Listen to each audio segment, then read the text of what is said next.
जयपुर में आज शुरू हो रही है डायरेक्टर जनरल और इंस्पेक्टर जनरल ऑफ पुलिस की कॉन्फ्रेंस। वजीर आजम नरेंद्र मोदी होंगे शामिल।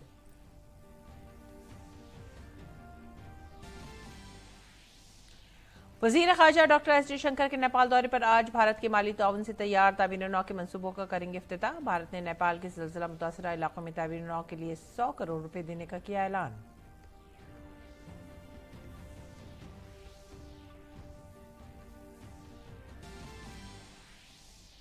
मुल्क खिलौने की सिनत में बढ़ रहा है तेजी से आगे। भारतीय खिलौना सिनत में 2014-15 के मुकाबले माली साल 2022-23 में काबिल ज़िक्र इजाफा। दरामदात में 52% की आई कमी, बरामदात में 239% का हुआ इजाफा। बांग्लादेश में आम इंतखाबात से ऐन कबल BNP मुल्क भर में करेगी एहतजाज। इंतखाबात के बाइकआउट के मसले पर बरसर इख्तिदार और हिज़्ब इख्तिलाफ के दरमियान तकरार।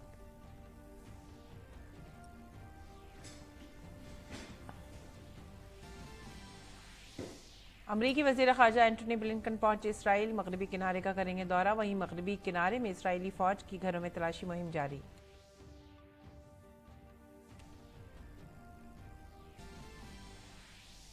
भारत और ऑस्ट्रेलिया की ख़वातीन टीमों के दरमियान 3 T20 मैचों की सीरीज का पहला मुकाबला आज। एक रोज़ा सीरीज में मिली शिकस्त का बदला लेने उतरेगी टीम इंडिया।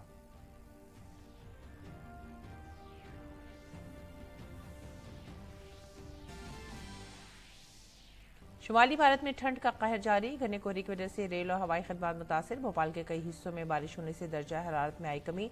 जम्मू कश्मीर में खराब मौसम के पेश नज़र सर्दी की छुट्टियों में 2 दिन का इजाफा।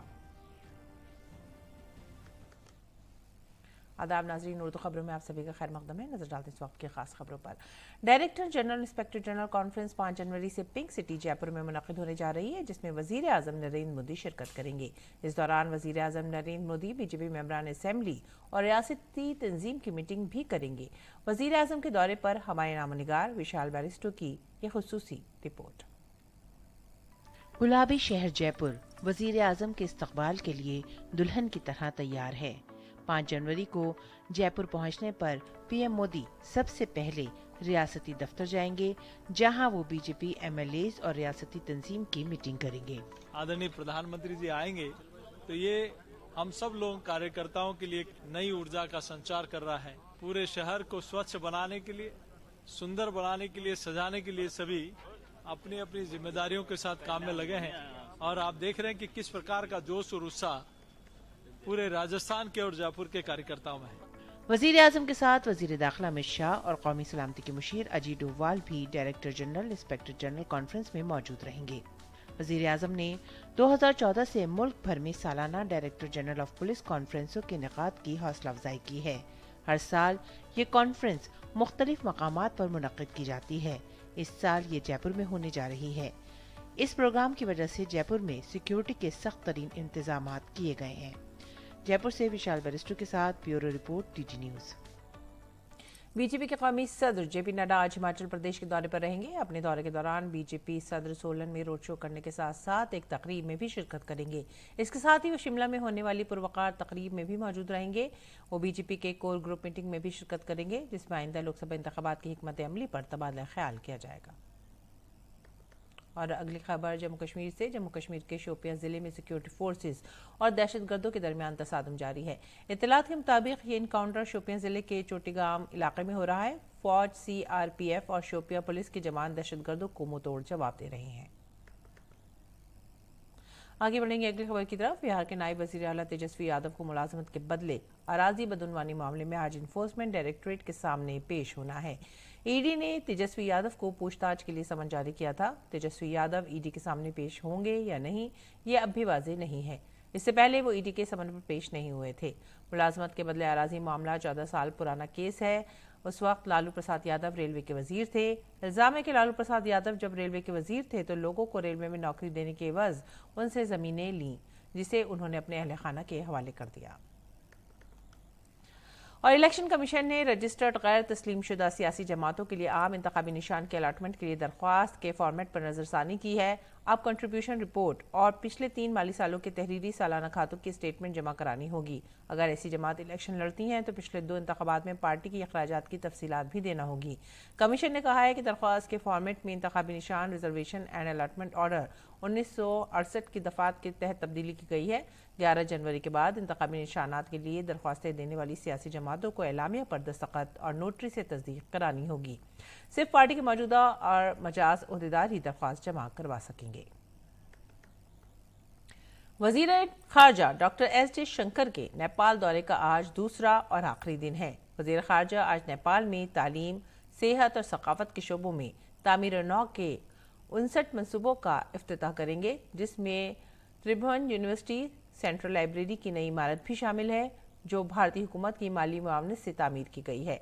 इससे कबल कल वजीर खारजा ने काठमांडू में नेपाल के वजीर खारजा के साथ 7वीं हिंद नेपाल मुश्तरका कमीशन की मीटिंग की शरीक सदारत की।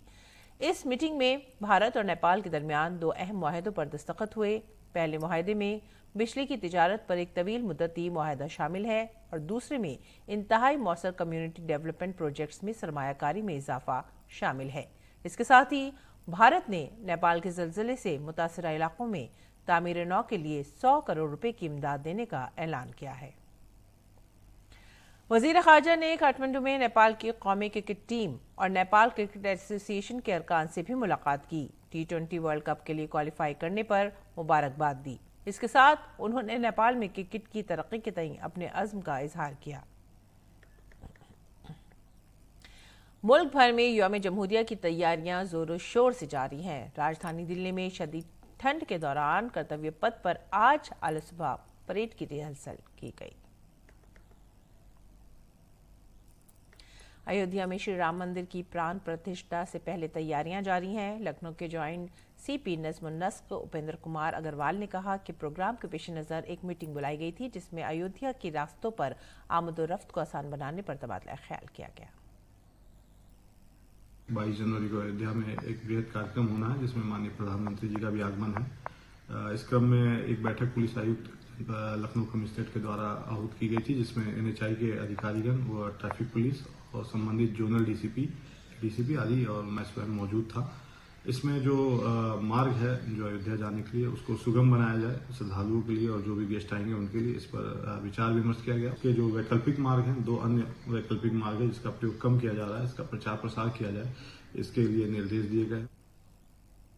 अयोध्या में 22 जनवरी को होने वाले भगवान श्री राम के प्राण प्रतिष्ठा का प्रोग्राम काशी के पंडित लक्ष्मीकांत मथुरानाथ दीक्षित जी की क़यादत में इख्तिताम पजीर होगा। दूरदर्शन से बात करते हुए पंडित लक्ष्मीकांत मथुरानाथ दीक्षित और उनके बेटे सुनील लक्ष्मीकांत दीक्षित ने 5 दिन तक जारी रहने वाले इस प्रोग्राम के बारे में तफसील से बताया।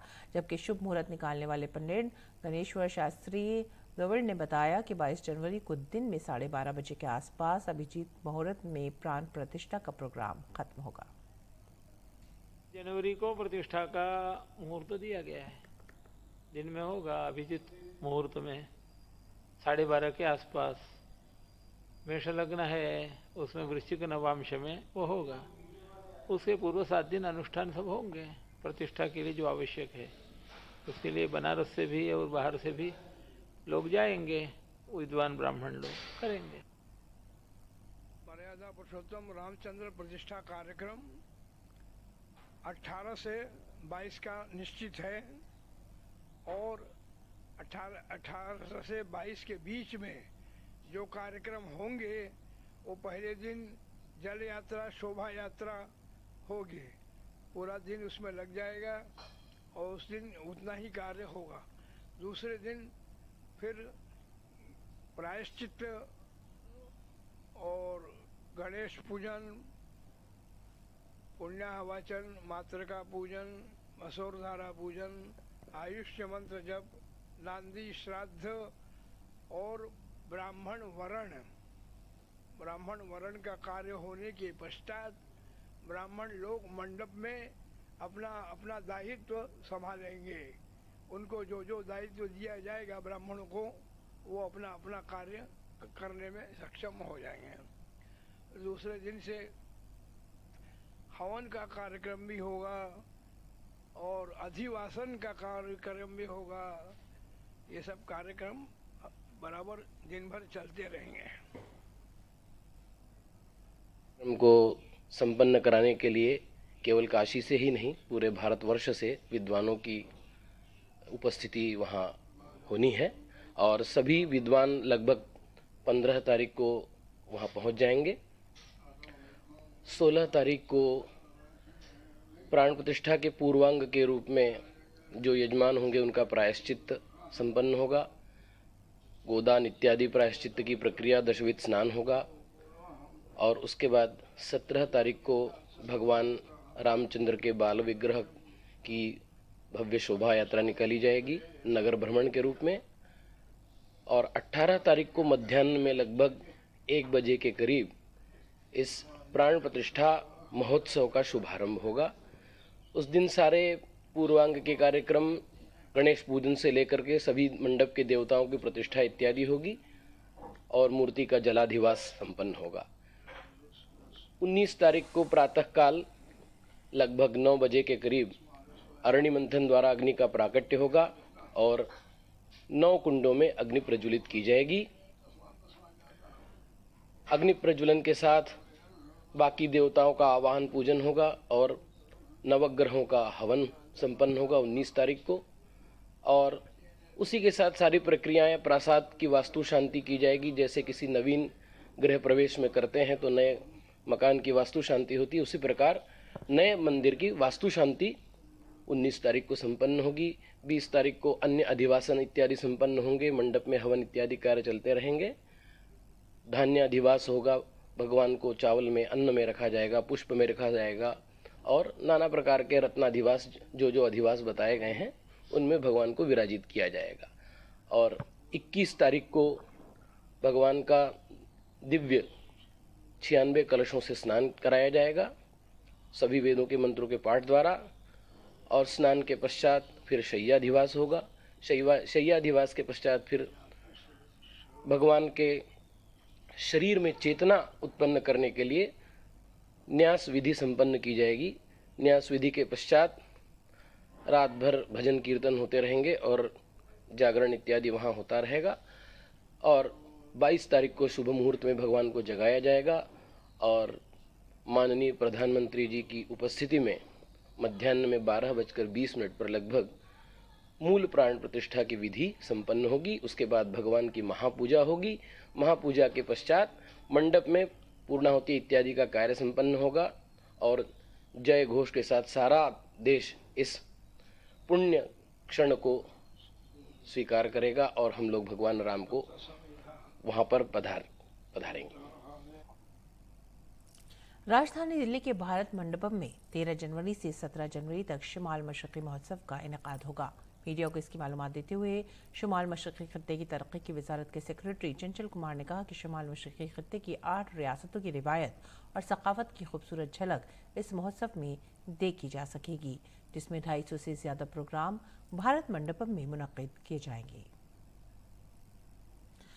वजारत दिफा ने फौजी साजो सामान की खरीदारी के लिए 802 करोड़ रुपए के मुआहदे पर दस्तखत किए हैं। बोगी ओपन मिलिट्री वैगन के लिए जुपिटर वैगन्स लिमिटेड के साथ 473 करोड़ रुपए और मैकेनिकल माइनफील्ड मार्किंग आलात की खरीदारी के लिए BML लिमिटेड के साथ 329 करोड़ रुपए के मुआहदों पर दस्तखत किए गए हैं। Bogie open military wagon Bharat की फौजी यूनिटों की नकलो हमल के लिए खुसूसी वैगन है। इनका इस्तेमाल हल्की गाड़ियों, बख्तरबंद गाड़ियों और इंजीनियरिंग आलात को ऑपरेशनल इलाकों तक पहुंचाने के लिए किया जाता है। वजारत दिफा ने कहा है कि ये फौजी साजो सामान भारतीय खरीदारी के ज़िम्रे के तहत किया गया है। इससे मकामी मैन्युफैक्चरिंग को फ़रोग़ मिलेगा और खुद इन्हिसार भारत की तस्वीर को अमली जामा पहनाने में मदद मिलेगी। बात करेंगे मौसम की। मुल्क की कई रियासतों में सर्द लहर जारी है। महकमा मौसमियात ने कहा है कि पंजाब, हरियाणा, उत्तर प्रदेश और राजस्थान के बाज़ हिस्सों में अगले 2 दिन तक शदीद सर्दी जारी रहने का इम्कान है। वहीं शुमाल मगरबी और मशरक़ी भारत के मैदानी इलाकों के कुछ हिस्सों में घना कोहरा जारी रहने की उम्मीद है। इसके अलावा गुज़िश्ता 24 घंटों के दौरान पंजाब, हरियाणा, मगरबी उत्तर प्रदेश और राजस्थान के बेशतर हिस्सों में कम से कम दर्जा हरारत 6 से 9 डिग्री सेल्सियस के दरमियान रिकॉर्ड किया गया। उधर दिल्ली में भी लोगों को शदीद सर्दी का सामना है। कोहरे के बायस कई ट्रेनों की आमदोरफ्त भी मुतासिर हुई है। मुल्क खिलौनों की सिन्नत के शोबे में तेजी से तरक्की कर रहा है। भारतीय खिलौनों की सिन्नत ने माली साल 2022 और 23 में नुमाया तरक्की की है, जिसमें दरामदाद में 52% की कमी वाक़ई हुई है और बरामदाद में 2014-15 के मुकाबले में 239% का इजाफा हुआ है। पेश है खास रिपोर्ट। पिछले चंद बरसों तक भारत खिलौनों के लिए पड़ोसी ममालिक पर इन्हिसार करता था, लेकिन अब मेक इन इंडिया और खुद कफील भारत के ख्वाब को पूरा करते हुए मुल्क इस शोबे में भी तेजी से आगे बढ़ रहा है। सनत और दाखिली तिजारत के फरोग के महकमे DPIIT की जानिब से IMM यानी Indian institute of management Lucknow के जरिए भारत में बने खिलौनों की कामयाबी की कहानियां के मौजू पर एक केस स्टडी जारी की गई। इस जायजे में ये बात सामने आई कि मुल्क ने खिलौनों की सनत के शोबे में बेमिसाल तरक्की की है। आदादो शुमार से जाहिर है कि हिंदुस्तानी खिलौना सनत ने माली साल 2022-23 में 2014-15 के मुकाबले में नुमाया तरक्की की है, जहां खिलौनों की दरामदात में 52% की कमी आई है, जबकि बरामदात में 239% इजाफा हुआ है। DPIIT के सेक्रेटरी राजेश कुमार सिंह ने कहा कि आलमी खिलौना वैल्यू चेन में इंजमाम के साथ साथ मुल्क एक बड़े बरामदकार के तौर पर उभर रहा है। आदरणीय प्रधानमंत्री जी के आह्वान पर टॉय सेक्टर के रिवाइवल की दिशा में भारत सरकार ने कई महत्वपूर्ण कदम उठाए हैं। हमारे टॉय सेक्टर्स को आइडेंटिफाई करके एक इंटरमिनिस्ट्रियल टास्क फोर्स ने एक्शन पॉइंट्स के बेसिस पर हमारे टॉय क्लस्टर्स की मैन्युफैक्चरिंग कैपेसिटी को बढ़ाने की कोशिश की। हमने अपने टैरिफ में बढ़ोतरी करी और क्वालिटी कंट्रोल ऑर्डर्स के द्वारा सब स्टैंडर्ड प्रोडक्ट्स की डंपिंग हमारे देश में खत्म कराया। खिलौना सनत की कोशिशों के नतीजे में मैन्युफैक्चरिंग यूनिट्स की तादाद दोगुनी हो गई है। दरामदी इनपुट में 33% से 12% की कमी आई और मजमूई सेल्स वैल्यू में 10% CAGR का इजाफा हुआ है, जिसके कारण हमारे ग्रोथ एक्सपोर्ट्स में बहुत ज़्यादा बढ़ोतरी हुई है और इंपोर्ट्स में काफ़ी कमी आई है और नेट एक्सपोर्ट सरप्लस इस टॉय सेक्टर ने जनरेट करा है भारत के लिए पिछले 3 सालों के अंदर। रिपोर्ट में कहा गया है कि भारत को दुनिया के मौजूदा खिलौना मराकिज जैसे कि चीन और वियतनाम के मुतबादिल के तौर पर कायम करने की कोशिशें जारी हैं। तकनीकी तरक्की और ई-कॉमर्स को अपनाने की हौसला अफजाई के लिए खिलौना सनत और हुकूमत की मुसलसल मुश्तरका कोशिशों पर जोर दिया जा रहा है। तापस भट्टाचार्य की रिपोर्ट, DD न्यूज़ उर्दू खबरें। भारत के पड़ोसी मुल्क बांग्लादेश में आम इंतखाबात के लिए वोटिंग 7 जनवरी को होगी, जिसके लिए मुसल्लह अफवाज ने सिक्योरिटी के सख्त इंतजाम किए हैं। दरअसल बांग्लादेश की अहम अपोजिशन जमात BNP ने आम इंतखाबात के खिलाफ एहतजाज में जुमेरात को 48 घंटे की मुल्की आम हड़ताल का ऐलान किया। काबिल ज़िक्र है कि BNP इंतखाबात की तारीखों के ऐलान के बाद से आम इंतखाबात का बायकॉट कर रही है। BNP का इल्ज़ाम है कि मौजूदा वज़ीर आज़म शेख हसीना की मौजूदगी में मुल्क भर में मुनसिफाना इंतखाबात नहीं हो सकते। हड़ताल के जरिए BNP अपने रहनुमाओं की रिहाई का भी मुतालबा कर रही है, जिनमें जनरल सेक्रेटरी मिर्ज़ा फ़खरुल इस्लाम आलमगीर और कायमा कमेटी के रुकन अमीर खुसरो महमूद चौधरी भी शामिल हैं, जिन्हें तशद्दुद के इल्ज़ाम में गिरफ्तार किया गया था। दरअसल फ़ौज ने कहा है कि वो 10 जनवरी तक अमन और नज़्म व ज़ब्त के निफाज के लिए इलेक्शन कमीशन और मकामी इंतजामिया की मदद करेगी। मुसल्लह फ़ौज के अलावा coast guard, border guard, Bangladesh और रैपिड एक्शन बटालियन के अरकान भी इलेक्शन ड्यूटी पर तैनात होंगे। आगे बढ़ेंगे अगली खबर की तरफ। इसराइल हमास जंग के दरमियान अमरीकी वज़ीर ख़ारजा एंटनी ब्लिंकन इसराइल और मगरबी किनारे के साथ साथ तुर्की, यूनान, उर्दन, कतर, मुत्तहदा अरब अमीरात, सऊदी अरब और मिस्र का दौरा कर रहे हैं। अपने दौरे के दौरान वो आज इसराइल पहुंचे हैं। वज़ारत ख़ारजा के तर्जुमान मैथ्यू मिलर ने ये इत्तला दी। मिलर ने एक प्रेस ब्रीफिंग में कहा कि ब्लिंकन 3 माह से जारी जंग को रोकने के इक़दाम पर बातचीत करेंगे। मिलर ने मजीद कहा कि ब्लिंकन गज़ा के लिए इंसानी इमदाद में इजाफे के लिए फ़ौरी इक़दाम और हमास के हाथों यरगमाल बनाए गए बक़िया अफराद को वापस लाने की कोशिशों पर भी बात करेंगे। अमरीकी रियासत आयोवा के एक स्कूल में हुई फायरिंग में 6ठी जमात का एक तालिब इल्म की मौत हो गई है, जबकि मुतअद्दिद अफराद जख्मी हुए हैं। पुलिस के मुताबिक मुलजिम की शनाख्त स्कूल के तालिब इल्म के तौर पर हुई है, जिसने खुद को भी गोली मारकर खुदकुशी कर ली। क्रिमिनल इन्वेस्टिगेशन डिपार्टमेंट के असिस्टेंट डायरेक्टर ने बताया कि तलाशी के दौरान स्कूल से एक धमाकाखेज डिवाइस भी बरामद हुई है। हमले का मकसद अभी नामालूम है, इसके बारे में पता लगाया जा रहा है। और रूसी सदर व्लादिमीर पुतिन ने यूक्रेन के खिलाफ गैर मुल्कियों को उनके अहल खाना के साथ शहरियत देने की पेशकश की है। दूसरी जानिब यूक्रेन खिलाफ जुमेरात को भी रूसी हमले जारी रहे। रूस के मिसाइल हमले में वस्ती यूक्रेन में एक शहरी हलाक हो गया। हमले में तवानाई कंपनी की इमारत को नुकसान पहुंचा, जिसकी वजह से पानी की फराहमी में खलल पड़ा। इलाकाई गवर्नर ने कहा है कि रूस ने X-59 मिसाइल से हमला किया। अमेरिका ने कहा है कि शुमाली कोरिया यूक्रेन पर हमला करने के लिए रूस को बैलिस्टिक मिसाइल फराहम कर रहा है। अमेरिका की कौमी सलामती कौंसिल के राब्ताकार जॉन कैरबी ने कहा है कि रूस को तीसरे ममालिक की हिमायत हासिल है। उन्होंने कहा कि हमारी पाबंदियों और बरामदी कंट्रोल की वजह से रूस आलमी सतह पर अलग थलग हो गया है और फौजी साजो सामान के लिए हम ख्याल ममालिक की तरफ देखने पर मजबूर हो गया है। और नाजरीन, अब पेश है दिल्ली से शाया उर्दू अखबारात का मुख्तसर जायजा।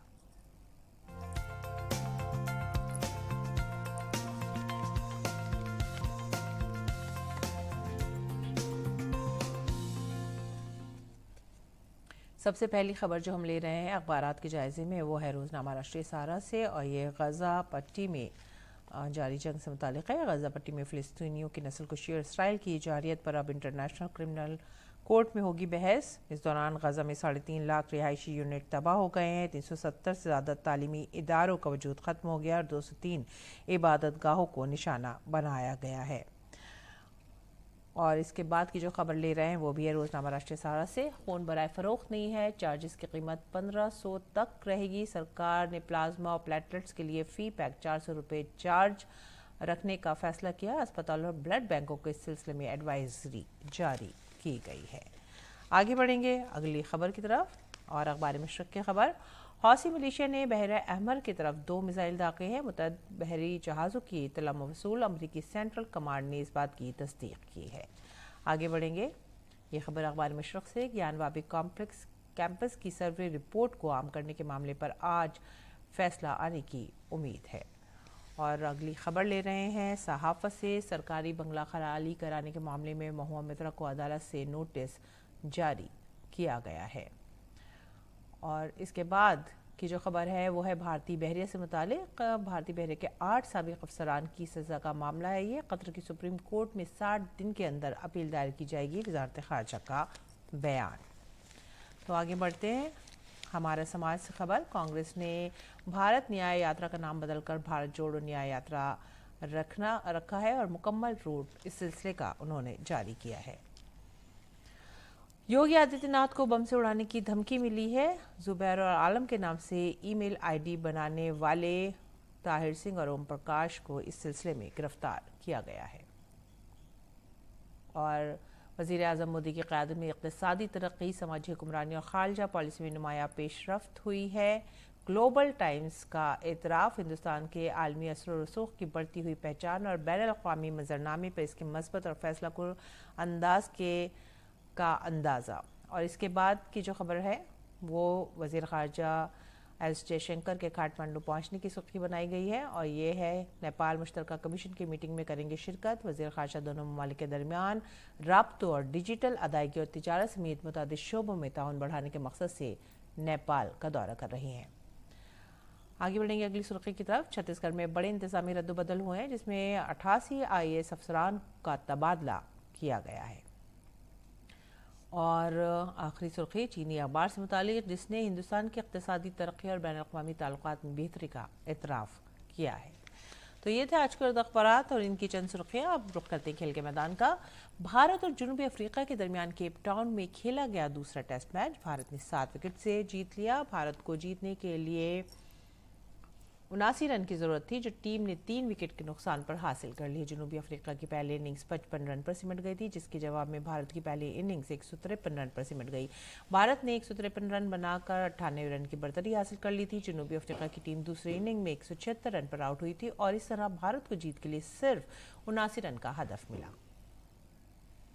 और हर साल की तरह इस मरतबा भी बैनुल-अक़वामी क्रिकेट में शानदार मुजाहरा करने वाले खिलाड़ियों को ICC अवार्ड से सरफराज किया जाएगा। अलग अलग ज़ुमर में ये एजाज़ दिया जाएगा। One day cricketer of the year 2023 के लिए 4 खिलाड़ियों के नामों का इंतखाब किया गया है। इन 4 खिलाड़ियों में से 3 नाम भारत से ही हैं। वनडे में साल 2023 के बेहतरीन खिलाड़ी के एजाज़ के लिए विराट कोहली, शुभमन गिल और मोहम्मद शामी के नाम का इंतखाब किया गया है। ICC ने 2023 one day cricketer of the year के लिए साल 63.36 की औसत से सबसे ज़्यादा 1000 584 रन बनाने वाले शुभमन गिल को शामिल किया है। इसके बाद आलमी कप में 95.62 की औसत से 765 रन बनाने वाले विराट कोहली और वर्ल्ड कप में 24 विकेट लेने वाले मोहम्मद शामी को भी नामजद किया गया है। और अब नजर डालते हैं मौसम के हाल पर।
इसी के साथ ही आप हमारी पूरी टीम को दीजिए इजाजत।